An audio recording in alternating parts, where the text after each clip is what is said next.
Brother, kila mtu ana imani yake. Tajiri wako wa Mungu, tajiri wangu wa kichawi. Kaka, tuishie hapo. Nitakusikiliza kinafiki. Alafu sitofanya nini? Sitokuelewa wala sitotekeleza. Kwa sababu kaka, uchawi upo.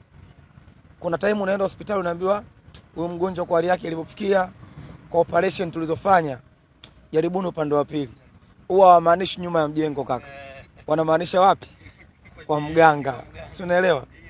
Babu, hata kitabu kinaandikwa kwenye historia ya Uislamu. Mtume Muhammad alirogwa kaka. Hata kama uchawi ulimkubali mtume, mimi kwa nini nisijiamini na uchawi? Si unaelewa kaka? Sisemi kwamba nahamasisha uchawi wala nawafanya watu waamini.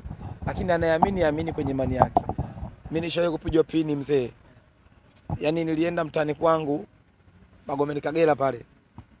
Unajua ukiwa umeondoka mtaani afu umefanikiwa, unaenda kuwapa hai. Mimi kwa upendo tulikatembeza 5,000 kwa madogo wale nilocheza nao. Watu wazima nikawapa 10,000. Kuna mama nikampa 40,000. Mimi nikawasha chuma nikaondoka. Ikawa kila show inayokuja na tunaongea vizuri, mnamaliza kila kitu. Ukifika kwenye hela, mchongo unakanseliwa. Mnaongea vizuri kwenye hela, mchongo unaisha. Nikaona hii imekueje? Mbona kwenye hela mchongo hauishi? Nakumbuka kipindi hicho nilikuwa na date na bidada mmoja anaitwa Husna Sergeant. Ile Husna Sergeant tulikuwa tunaishi yote sala. Husna kananiambia Dula. Sasa mimi mwanga ile alikuwa kiboko. Yule ndo alifahamu mimi nikafika hapa. Husna kananiambia Dula, hii sio kweli. Kaambia sio kweli nini mama? Akaniambia haiwezekani. Hii show ya 5 tuondoke.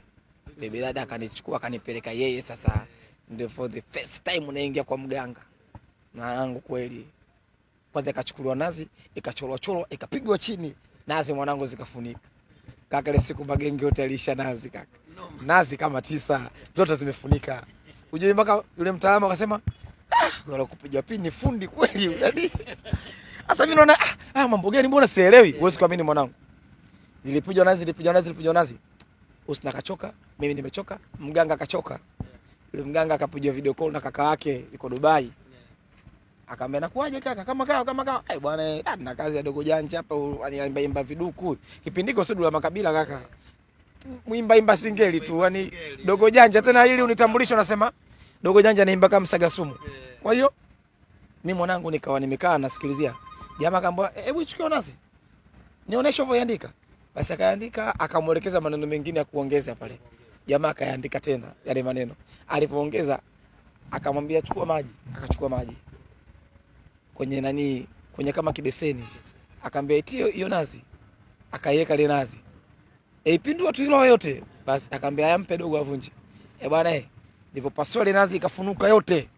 Mwanangu mpaka namaliza pale na koga na kutamia skol 9 za ule mwamba. Afu ulikuwa usiku mkubwa. Jamaa ananiambia, yani nilipompigia akaniambia, "Brother, uko wapi?" Kama mimi niko nyumbani. "Sikia, nataka nikuone sasa hivi." Nikamwambia, babu alikuwa apokee simu hiyo." Alikuwa apokee simu. Ikabidi nikate simu nikamwambia, "Usina imekueje?" Akaniambia, "Wewe tatizo lako uamini ya mambo." Yule jamaa tulimuelekeza mpaka alifika Salasala, afu kafika Salasala, anaforce kwanza nichukue hela afu mambo mengine yafuate. Chukua hela kwanza, matangazo tayari kwenye misimu tushabandika kila kitu. Uje mimi nimekaa hivi naona naona babu si ndio. Oya, baada ya pale sasa, Husna mbona alisubiri kwenye uchawi?